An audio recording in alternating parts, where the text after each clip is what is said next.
Coucou les amis, j'espère que vous allez bien. On se retrouve aujourd'hui pour parler des sorties manga de la semaine. Donc dans un premier temps, je vais vous parler des sorties, donc des nouvelles séries qui sont sorties la semaine dernière. Et puis dans un second temps, je vous présenterai les sorties de cette semaine en voix off comme d'habitude. Mais avant de commencer, si vous appréciez ma chaîne et ce genre de vidéos, je vous invite à vous abonner juste en dessous, à cliquer sur la cloche si vous voulez avoir toutes les notifications. Et si la vidéo vous plaît, n'hésitez pas à lâcher un petit pouce bleu d'encouragement, ça fait toujours plaisir. Comme d'habitude, je vous mets donc le sommaire sur la barre, comme ça vous aurez plus qu'à cliquer sur ce que vous souhaitez découvrir. Et nous on va pas perdre plus de temps et on va se lancer dans la présentation des nouveautés manga de la semaine dernière. Donc en nouvelle série est sorti Ranking King de Suzuki Toka aux éditions Kiyun, donc c'est un tome 1, il est comme ça. Pour l'histoire on va suivre donc un jeune prince qui n'a pas la capacité de parler, qui est à moitié sourd, qui est un petit peu simple d'esprit, qui n'est pas un très grand combattant mais qui va devoir monter sur le trône. Et hélas, comme il représente un petit peu de la faiblesse et autres, tout le monde va jouer contre lui pour que ce soit son jeune frère qui monte au pouvoir, qui a toutes les capacités, qui est intelligent, qui est fort et qui est combatif. On va découvrir aussi que si ce jeune homme est un petit peu faible et autres, c'est dû à son père qui a fait il y a très longtemps un deal avec un démon et qui donc a parié toute la force et l'intelligence de son héritier pour avoir au début de son règne toutes les capacités. Donc venez découvrir les histoires de notre jeune prince. Va-t-il s'en sortir? Va-t-il réussir à récupérer le trône de son jeune frère? Il va être accompagné de cette créature-là qui est une ombre, dont toutes les ombres ont été jusqu'ici détruites. Et donc on va suivre ces deux comparses dans leurs aventures pour reprendre la place au sein du royaume qui leur est dû. Toujours dans les nouvelles séries, il est sorti Ghost Girl de Akisa Seike aux éditions Delcourt. Donc on va suivre cette jeune femme qui est donc hantée, suivie par ce jeune homme qui n'est autre qu'un fantôme. Et quand le fantôme a la capacité de rentrer, donc de posséder la jeune femme, il la transforme dans une tenue spéciale et lui se transforme en la faux Kalala pour se défendre de mauvais esprits qui ont quitté l'entremonde et qui ont donc envahi notre monde à nous. On va suivre un petit peu leurs aventures à eux, ils vont découvrir d'autres esprits lorsqu'elle va combattre et d'autres esprits vont les accompagner et vont pouvoir prendre possession de son corps pour pouvoir l'aider à combattre les mauvais esprits. Comme il faut gagner de l'argent, il va lui faire intégrer donc notre fantôme qui est ici une unité spéciale de combattants d'esprit qui recherchent les fantômes qui se sont échappés. Et donc on va suivre nos deux héros en quelque sorte, ce fantôme et cette jeune femme, à travers différentes aventures. C'est un côté très Magic Girl que j'ai beaucoup apprécié. L'héroïne est très sympathique et les deux fantômes qui l'accompagnent ont tous deux caractères bien spécifiques mais super cool. Donc voilà, si vous êtes du genre à aimer un petit peu tout ce qui est shonen Magic Girl, je vous conseille Ghost Girl. Le suivant qui est sorti n'est autre que Dimensional Mercenary de Kim Ji-hoon et de GMHO aux éditions Kabook. Donc là c'est plus en général des histoires tirées donc de tout ce qui est webtoon et autres. Et là on va suivre donc un jeune homme de notre monde qui a du mal à trouver un travail jusqu'au jour où il va remplir un questionnaire sur internet et il va se retrouver téléporté dans une mission, une quête, comme dans un jeu vidéo. Il va donc faire la quête et il va être rémunéré suite à ça. L'entreprise va trouver que son tutoriel s'est bien passé, va lui proposer d'autres quêtes dans l'autre monde en lui expliquant que c'est pas réellement un jeu vidéo, qu'il prend vraiment part et possession du corps qu'il incarne et que grâce à ça il peut gagner énormément d'argent si il s'en sort très très bien lors de ses quêtes. Donc l'histoire est plutôt sympathique, c'est un petit peu un isekai dans un monde médiéval fantastique avec différentes quêtes et différents personnages. Donc lui à chaque fois il récupère la capacité du personnage qu'il incarne dans l'autre monde avec ses propres connaissances à lui et donc il essaye de s'en sortir au fur et à mesure. L'histoire est plutôt pas mal pour un début, à voir ce que ça donne ensuite, mais ça reste assez cool si vous aimez le genre fantasy, héroïque, médiéval et isekai dans l'ensemble. On passe à un tout autre univers puisqu'il est sorti Cruella, donc période noire, blanche et rouge de Hachi Ishii aux éditions Nobinobi. Donc c'est 3 histoires inédites par rapport au film, donc si vous avez vu le film, bah, c'est 3 histoires qui ont été rajoutées au moment où on découvre Estella qui commence à devenir petit à petit Cruella, qui met en avant ses créations, etc. Et donc les 3 histoires ont pour thème une couleur en particulier, noir, blanc et la dernière rouge. Donc à découvrir si vous êtes amateur du film Cruella. Moi j'ai beaucoup apprécié, j'ai pas vu le film, faudrait que je le regarde un de ces 4. Et les petites histoires sont assez cool, j'aime beaucoup le personnage d'Estella. On sent les difficultés qu'elle a et autres, et la méfiance qu'elle a envers le monde qui n'est pas toujours injustifiée, bien au contraire. Donc le sens des lectures est un sens de lecture français, mais l'histoire est plutôt cool. Donc si vous voulez replonger dans les aventures de Cruella, celle du live action, je vous invite à lire ce petit manga là. Cette fois-ci, il est sorti les 2 premiers tomes de la série que je vous présente là, donc A Couple of Chaos. On va suivre donc 2 jeunes gens qui ont été échangés à la naissance, et à l'âge de leurs 16 ans, leurs parents biologiques respectifs ont décidé de découvrir leurs véritables enfants, et ils ont trouvé comme simple solution pour pouvoir réunifier leurs enfants à l'origine et leurs enfants adoptés de les marier, faire un mariage forcé entre les 2 personnes que l'on va suivre ici.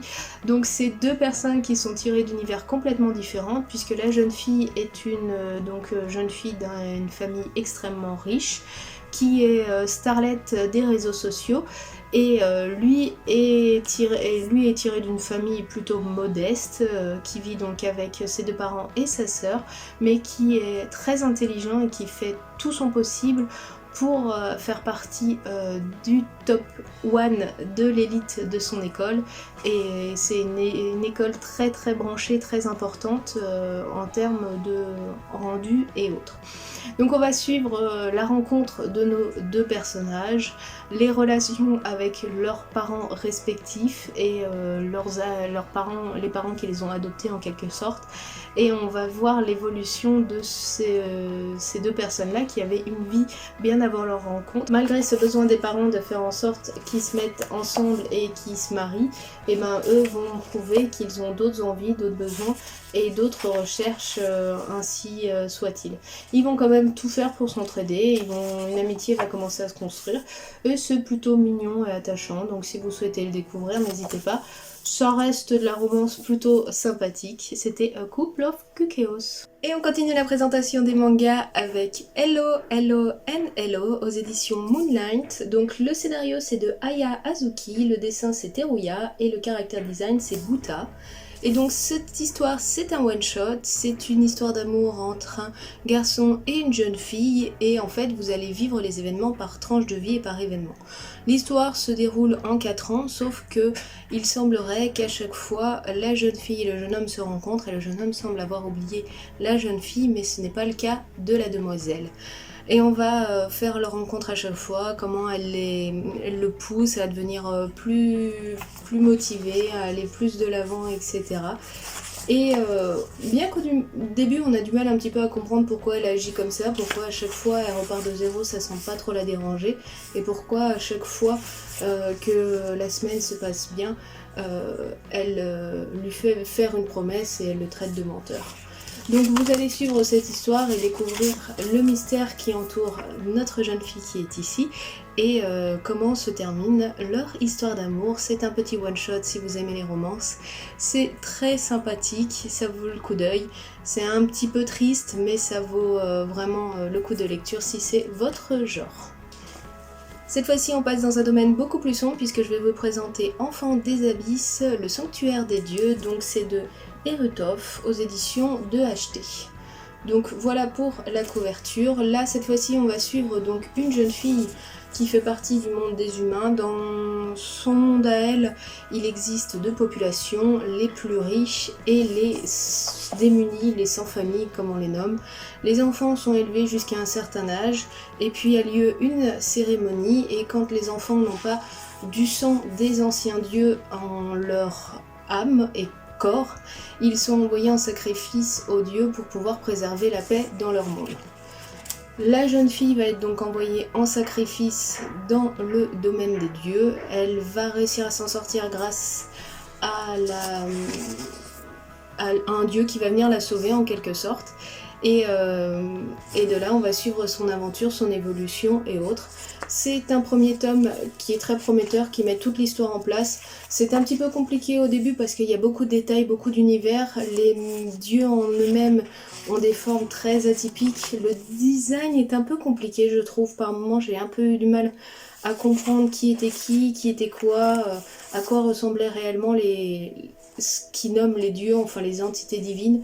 Mais voilà, c'est assez intéressant. Et donc elle va être sauvée, le dieu va lui demander de faire un choix, soit de retourner parmi les humains en exil, soit de rester parmi eux. Mais pour cela, elle devra donc se plier à certaines règles, et on va donc la suivre dans son aventure.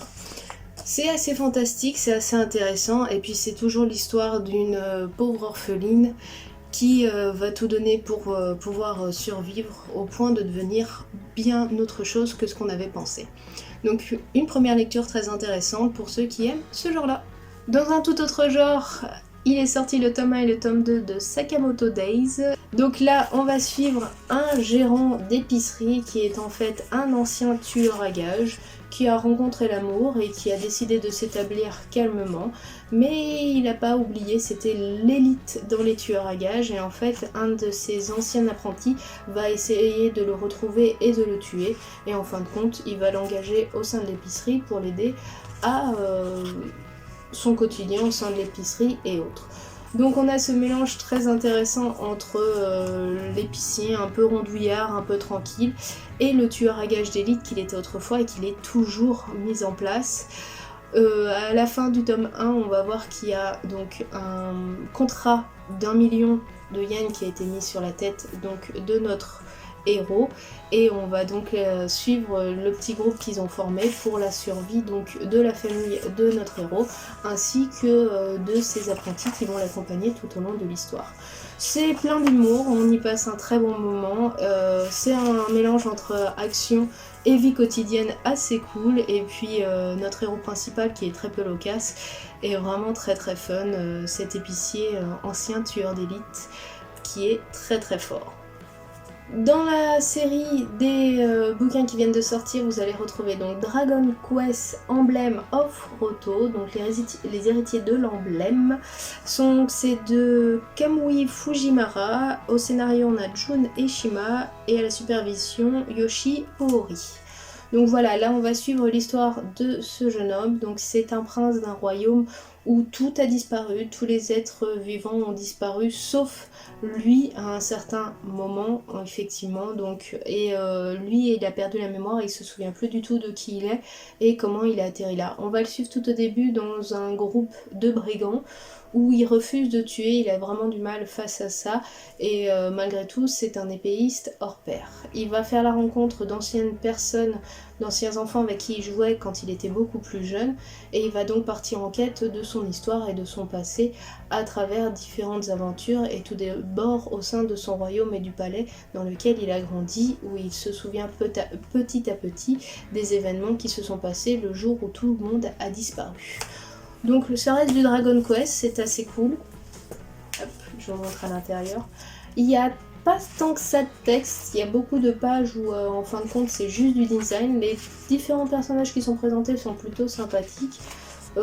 Ses alliés au moment où il a été donc il a rejoint les brigands ont envie de devenir des ennemis suite à un événement bien précis, mais voilà, vous passez un très bon moment, ça se lit assez rapidement, c'est assez cool. Si vous êtes fan de l'univers Dragon Quest, et ben je vous invite à lire donc l'emblème of Roto. Et on termine donc la présentation avec donc All Free de Teruro Aono aux éditions Mangatsu, donc pareil, tome 1 et tome 2. Cette fois-ci l'histoire est bien différente, on va suivre une jeune judokate qui a décidé de montrer à son oncle que le judo ça reste toujours un sport très intéressant et très cool, qui va prouver que c'est pas parce qu'on est une femme qu'on est obligé de se battre dans cette catégorie, que la force brute ben ça fait pas le tout, etc. Et elle va donc se donner à fond pour redonner foi en son oncle envers le judo. Son oncle est un ancien grand champion de judo jusqu'à ce qu'il y ait eu un accident, qu'il se soit gravement blessé et qu'ils doivent arrêter. Maintenant il fait des compétitions en tant que jury et autres, et elle a décidé de lui prouver quoi qu'il arrive que le judo, et ben ça vaut le coup et qu'elle est capable de battre n'importe qui grâce à sa technique, même quelqu'un qui est bien plus fort qu'elle. Et on va suivre donc son histoire à elle à travers différents événements et différents championnats, et il va la mettre au défi de réussir à gagner l'ultime championnat malgré qu'elle n'est moins forte et que ça reste une femme, etc.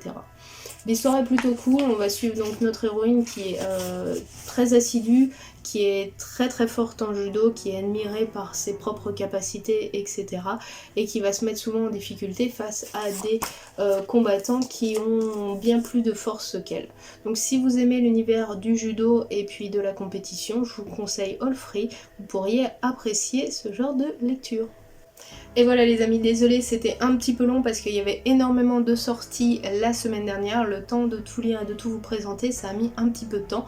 Mais en tout cas vous voyez il y a pas mal de nouvelles séries ou de choses comme ça, il y a des one-shots aussi. Donc si vous n'avez pas envie de vous lancer encore dans une série infinie, bah voilà, vous avez quelques lancements de petites séries qui peuvent être assez cool à lire et à découvrir. On va passer tout de suite en voix off à la présentation des sorties manga de la semaine et on se retrouve juste après pour conclure la vidéo. C'est parti!